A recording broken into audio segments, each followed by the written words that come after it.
സമൂഹത്തിന്റെ കരുത്തായ യുവതലമുറ കൂട്ടത്തോടെ നാടുവിടുന്നു. ഉന്നത വിദ്യാഭ്യാസത്തിന് ശേഷവും അർഹമായ തൊഴിൽ ലഭിക്കാത്തതും സർക്കാർ സർവീസിലെ നിയമന മന്ദതയും കാരണം ലക്ഷക്കണക്കിന് യുവാക്കളാണ് വിദേശ രാജ്യങ്ങളിലേക്ക് കുടിയേറുന്നത്. സംസ്ഥാനത്തിന്റെ ഭാവി നിർണ്ണയിക്കേണ്ട അഭ്യസ്തവിദ്യരായ ലക്ഷക്കണക്കിന് യുവജനങ്ങൾ തൊഴിലില്ലായ്മയെ തുടർന്ന് നാടുവിടുന്നത് സംസ്ഥാനത്തിന്റെ ഭാവി രൂപീകരണത്തിൽ നിർണായകമായ രാഷ്ട്രീയ പ്രതിസന്ധിയായി മാറുകയാണ്.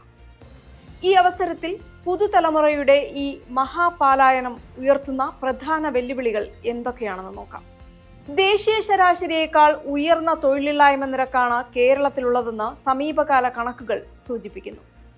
പല വകുപ്പുകളിലും താൽക്കാലിക തസ്തികകൾ സൃഷ്ടിച്ച് പിൻവാതിൽ നിയമനങ്ങൾ നടത്തുന്നത് അർഹരായവരുടെ അവസരങ്ങൾ ഇല്ലാതാക്കുന്നു.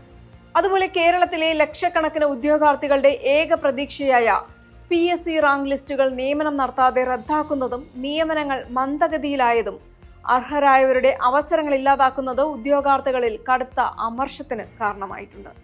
ഇത് ജനാധിപത്യ സംവിധാനത്തിലുള്ള യുവജനങ്ങളുടെ വിശ്വാസം തകർത്തു. അതുപോലെ നാട്ടിലെ സർവകലാശാലകളിൽ വിശ്വാസമർപ്പിക്കാൻ പുതുതലമുറ തയ്യാറാകുന്നുമില്ല. മെച്ചപ്പെട്ട ജീവിത സാഹചര്യവും തൊഴിലവസരങ്ങളും തേടി കേരളത്തിലെ ക്യാമ്പസുകളിൽ നിന്ന് നേരിട്ട് വിദേശത്തേക്ക് പറക്കുന്നവരുടെ എണ്ണം മുൻ വർഷങ്ങളെ അപേക്ഷിച്ച് കുത്തനെ വർദ്ധിച്ചിട്ടുണ്ട്. പഠനത്തോടൊപ്പം ജോലി എന്ന സംസ്കാരം പ്രോത്സാഹിപ്പിക്കുന്നതിലോ ആധുനികമായ തൊഴിലവസരങ്ങൾ സൃഷ്ടിക്കുന്നതിലോ പരാജയപ്പെടുന്നത് വിദ്യാഭ്യാസ മേഖലയെ പ്രതിസന്ധിയിലാക്കി. ലക്ഷങ്ങൾ മുടക്കി പഠിച്ച പണിക്ക് തൊഴിൽ ലഭ്യമാകാത്തതും നാട്ടിൽ ന്യായമായ വേതനം ലഭിക്കാത്തതുമൊക്കെ ഉന്നത വിദ്യാഭ്യാസത്തിനും തൊഴിലിനുമായി വിദേശ രാജ്യങ്ങളിലേക്ക് ചേക്കാറാൻ അവരെ പ്രേരിപ്പിക്കുന്നുണ്ട്. IT, നഴ്സിംഗ്, എഞ്ചിനീയറിംഗ് മേഖലകളിൽ വൈദഗ്ധ്യമുള്ളവർ പോലും കേരളത്തിലെ തൊഴിൽ വിപണിയിൽ വിശ്വാസമർപ്പിക്കാൻ തയ്യാറാകുന്നില്ല. അഭ്യസ്ത വിദ്യർക്ക് അർഹമായ വേതനം നൽകാൻ സ്വകാര്യ മേഖലയ്ക്ക് കഴിയാത്തതും സർക്കാരിന്റെ ഇടപെടൽ ഇല്ലാത്തതും സ്ഥിതി സങ്കീർണമാക്കുന്നു. അതുപോലെ നാട്ടിൽ വർഷങ്ങൾ പണിയെടുത്താൽ കിട്ടുന്ന തുക വിദേശ രാജ്യങ്ങളിൽ കുറഞ്ഞ സമയം കൊണ്ട് നേടാൻ സാധിക്കുന്നതും മെച്ചപ്പെട്ട ജീവിത നിലവാരം ലഭ്യമാകുന്നതും കൂടുതൽ ആകർഷണമാക്കുന്നുണ്ട്. സ്വന്തം നാടിന്റെ വികസനത്തിന് ഉപകരിക്കേണ്ട പ്രതിഭകൾ നഷ്ടപ്പെടുന്നത് സംസ്ഥാനത്തിന് നികത്താനാവാത്ത നഷ്ടമാണ്.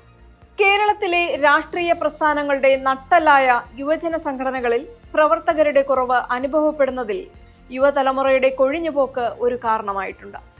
സമൂഹത്തിൽ ക്രിയാത്മകമായ മാറ്റങ്ങൾ കൊണ്ടുവരേണ്ട ചിന്തിക്കുന്ന യുവത്വം നാടുവിടുന്നത് ജനാധിപത്യ പ്രക്രിയയിൽ ഗുണപരമായ മാറ്റങ്ങൾ കുറയാൻ കാരണമാകുമെന്ന ആശങ്കയും ശക്തമാണ്. വെറും വാഗ്ദാനങ്ങൾ മാത്രം നൽകി യുവജനങ്ങളെ പറ്റിക്കുന്ന രാഷ്ട്രീയ നിലപാടുകൾക്കെതിരെ യുവതലമുറ പ്രതികരിച്ചു തുടങ്ങിയിട്ടുണ്ട്. സ്വന്തം നാട്ടിൽ അന്തസ്സോടെ ജോലി ചെയ്ത് ജീവിക്കാനുള്ള സാഹചര്യവും സർക്കാർ സർവീസിലെ സുതാര്യതയും പുതിയ തൊഴിലവസരങ്ങളും മെച്ചപ്പെട്ട വേതനവും ഉറപ്പാക്കാനാകാത്ത പക്ഷം അത് ഭാവി സമൂഹത്തിന്റെ വളർച്ചയ്ക്ക് വെല്ലുവിളി തന്നെയാണ്. പുതുതലമുറ വോട്ടർമാരുടെ പ്രധാന പരിഗണന വികസനവും തൊഴിലവസരങ്ങളുമാണ്. പരമ്പരാഗത രാഷ്ട്രീയ മുദ്രാവാക്യങ്ങൾ കൊണ്ട് യുവജനങ്ങളെ തൃപ്തിപ്പെടുത്താൻ കഴിയില്ലെന്ന് രാഷ്ട്രീയ പാർട്ടികൾ തന്നെ തിരിച്ചറിയുന്നുമുണ്ട്. ഉന്നത വിദ്യാഭ്യാസ മേഖലയിലെ പരിഷ്കരണങ്ങളും തൊഴിൽ ഉറപ്പാക്കലും രാഷ്ട്രീയ അജണ്ടയുടെ മുൻനിരയിൽ കൊണ്ടുവരാൻ ഭരണ പ്രതിപക്ഷ കക്ഷികൾ നിർബന്ധിതരാകുകയാണ്.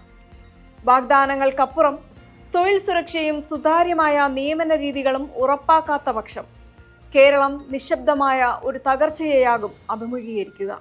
യുവജനങ്ങളെ പിടിച്ചു നിർത്താൻ കഴിയാത്തത് ഭരണകൂടത്തിന്റെ പരാജയമായി ചരിത്രം അടയാളപ്പെടുത്തും.